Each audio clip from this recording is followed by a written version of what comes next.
Welcome to the Escaping the Accountant's Trap podcast. It's a podcast to help accountants, CPAs, and bookkeepers escape what we call the accountant's trap. It's where accountants are not getting paid for their value and are forced to work long hours with high demanding clients with little pay. Well, how do you escape the trap? And one way is the topic of today's episode, and that's by helping accountants get off the hamster wheel and scale their business to the next level. To help me with the discussion, I've invited Leslie Leondas, who specializes in helping accountants get off that hamster wheel. Leslie, welcome to the show. Thank you. I am so glad to be here. Yeah, I'm really excited because I think it's going to be a fascinating conversation. Essentially, you have your own CPA firm, but you also have a coaching program for accountants, and you help those accountants break the traditional model. What do you mean by that? Many accountants came from traditional CPA firms, and they have actually put that into their own firm. And so they don't know how to get off that hamster wheel of what you talked about with the never-ending cycle of work, and they're not getting paid what the value that they provide. And so therefore, they can't hire the team that they actually need. So that's what we help work with accountants to get done, that they just get stuck on themselves.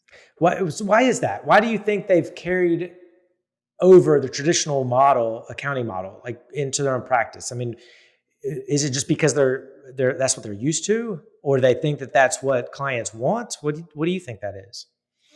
I think they don't know. They're used to doing all the work. And so that's what they start their own business for. But then as a business owner, there's so many different business elements that go with it, and they don't know how to wear all the hats when starting off. So they just end in this never ending cycle of changing their hats. Interesting. So it's almost like they own a job instead of own a business. Correct. They did. They just moved from that accounting firm to their own. And so it is a job. Yeah. And it's a job where you got the worst of both worlds. You have a job that you own without the steady paycheck. Yes. That's one of the benefits of a job. But then you don't have any time off. You can't, as a job, you can clock out at 5 p.m. on Friday and enjoy your weekend. When you own a business, you just can't. So you have the worst of both worlds. Exactly. So what gives? How does an accountant go from getting off that, having a job that they own, to owning a business and getting off that hamster wheel? What are the steps required to do that? One of the things that I'm a big proponent in is having actually the right systems in place. So because in a public accounting firm, there's so many tasks that have to be done. And so everybody's relying on their brain. So having the right system that shows what you need to do and the how to do it. And a lot of people don't believe this. That was a 180 for me in my own accounting firm that got me off the hamster wheel myself, was just getting stuff out of my head. Getting it out of your head so that other people can do it, right? Exactly. Now, okay, so that's sort of a good segue into talking about how to get other people to do things, because it's hard to get other people to do things if you don't have other people on your team. Correct. And we all know, it's not a secret, that accountants are leaving the profession at an alarming rate. They're not, they're maybe graduating from accounting school, but they're not going to get a job as an accountant. Why do you think that is? Why do you think it's so hard to employ accountants? Because in the traditional model, they all worked really hard during tax season, and then they would get a couple months off, or they were in audit and they wouldn't get those couple months off, and then they'd go right back to it. And so it's just a never-ending cycle. And the people that are coming in the workforce now don't want to work like that. I know my kids don't. They don't want to work like that. They want to get paid and be able to do whatever they want to do. So how can somebody who owns an accounting or a bookkeeping firm that wants to create systems so they can delegate it to somebody, what are some tips for them to hire somebody that actually wants to work? I'm in my firm, I got tired of hiring people that always told me this isn't the way we always do it.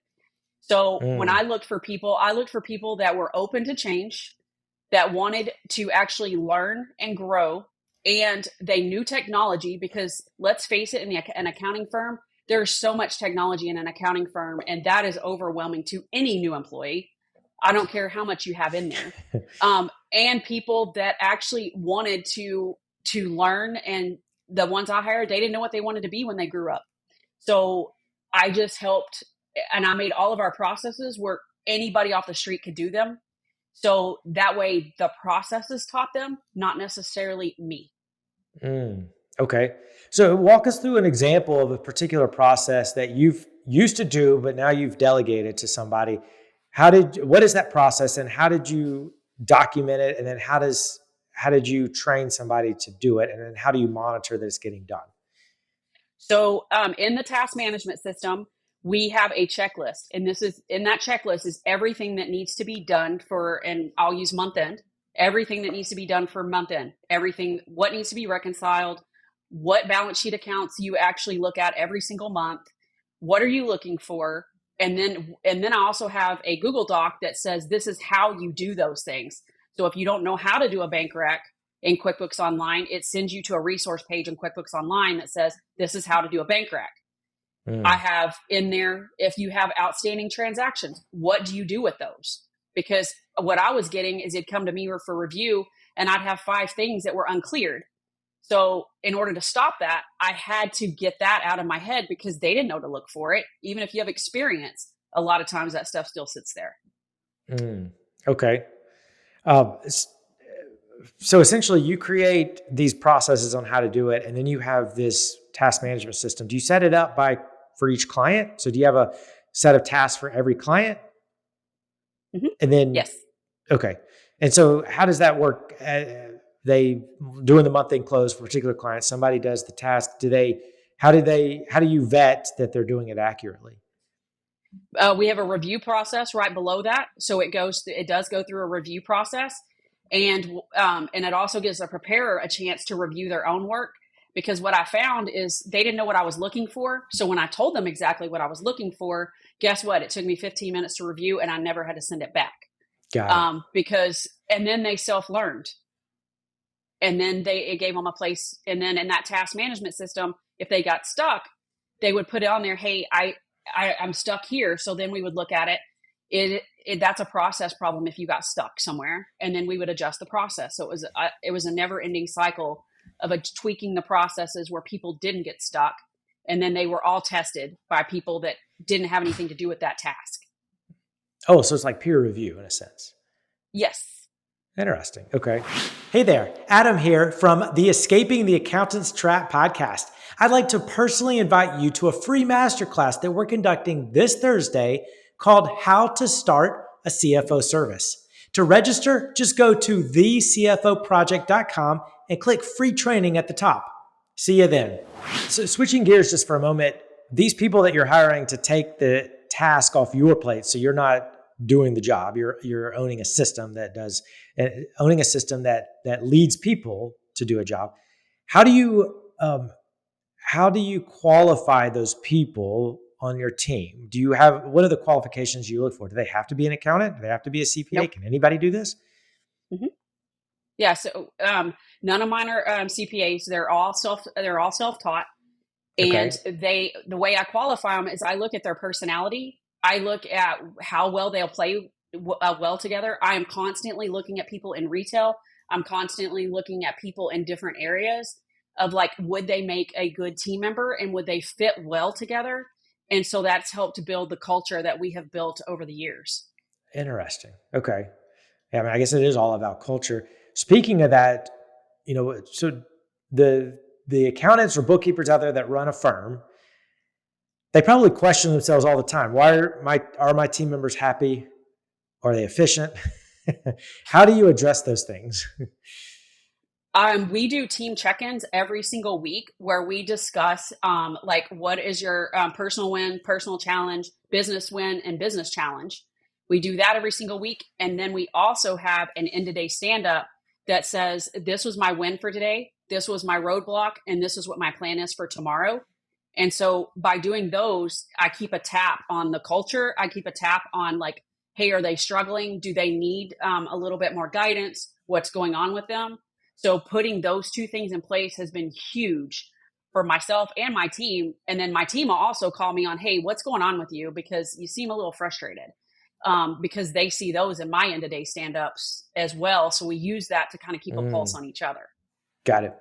What's interesting is that even though you've abdicated your tasks to employees, you're still very involved in making sure the system is running. So you're like the grease, you're like the grease that greases the wheels to make sure the whole system's running.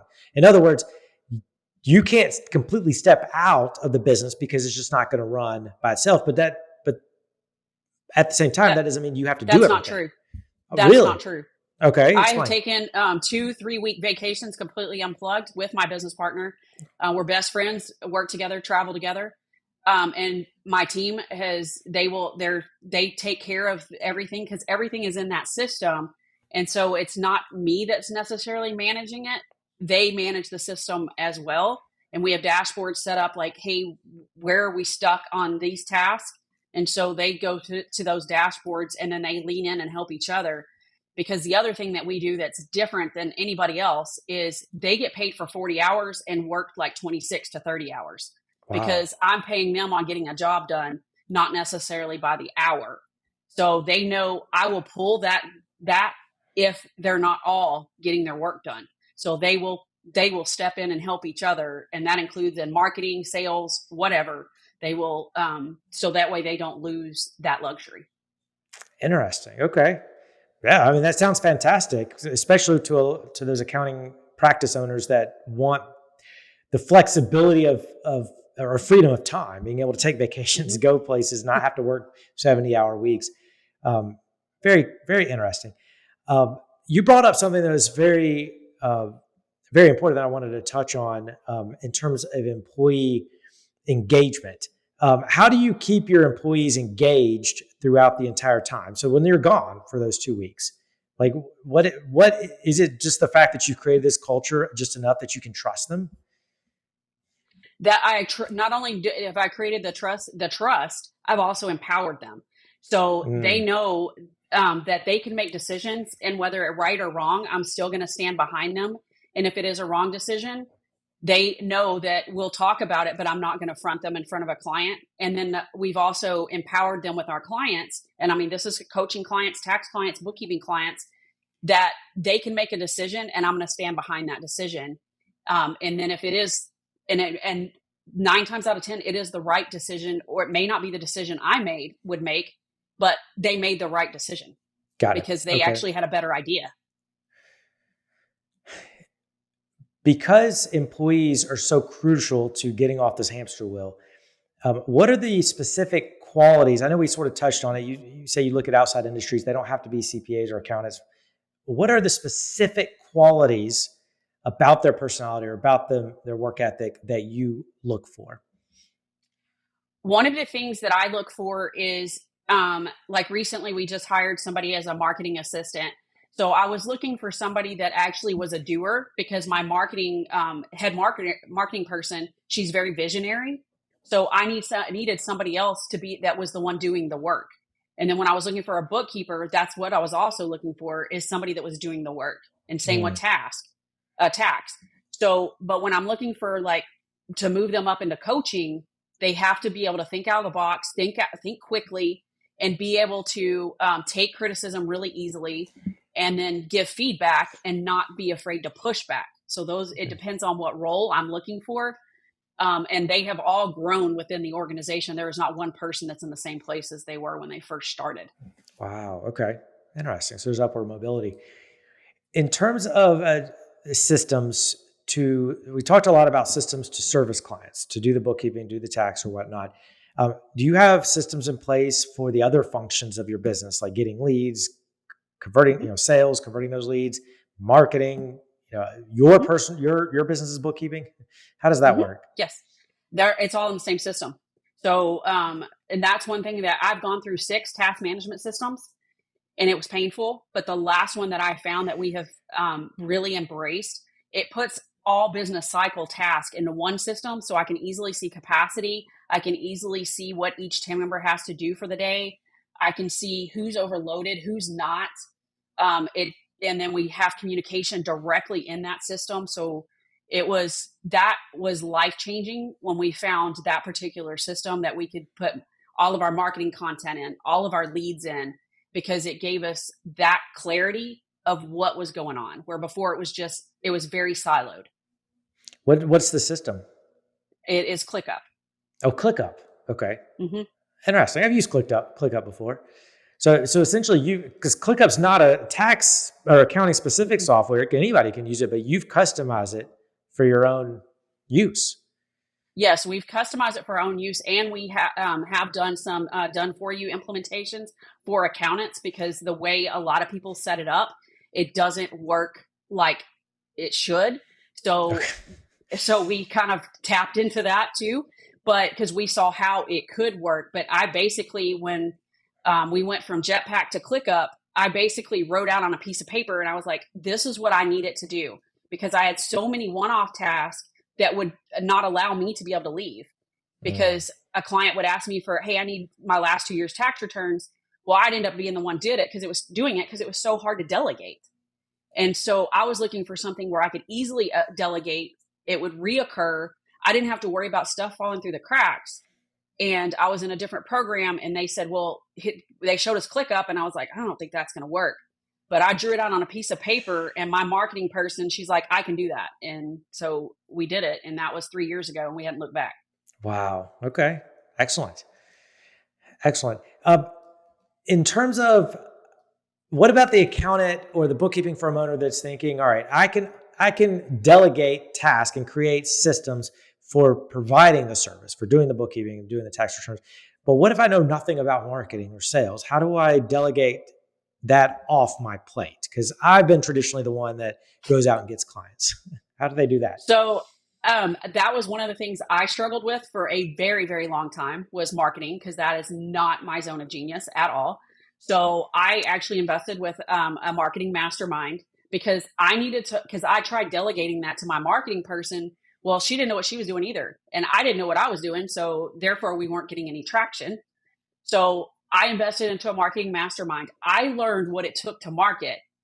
And then I built the system and delegated it out. So now I just do stuff like this. Got it. All She right. writes the content and she runs with it. But I had to learn it first to see if it's working or not working.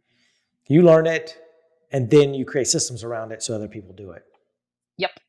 Fascinating. Okay. All right. Well, Leslie, last question, or second to last question. Where do you see the future of the accounting industry? The future of the accounting industry honestly worries me, because Oh. clients need accountants that are going to be proactive and not reactive. And if accountants are still pricing way too low, they're going to be reactive all the time. And one of my clients, bookkeeping clients, told me the biggest thing he sees in what's wrong with the accounting industry, is the lack of response and the crappy response, because they're too busy to answer me. Wow. Yeah. And so At the end that of the told me day, what was valuable. yeah, that's very interesting. At the end of the day, clients want somebody they can trust to guide them, and you can't guide them if you're not answering Yes. them. Wow. All right. Well, okay. So this is the last question. So if somebody wants to get your help with creating systems, getting off that hamster wheel, where do they go? They can go to Leslie Leondas on Facebook. Just go to my personal page, or they can go to LeondasCPA.com, and that's LIONDAS CPA.com, and you can apply there, and we just have a casual chat to see where you're at in your firm. Awesome. Well, Leslie, thank you so much for being with us today. It was fun, Adam. I enjoyed it. Yeah, same here. And to everyone listening or watching, thank you so much for spending the last few minutes with us as we discussed how to escape the accountant's trap. Bye for now.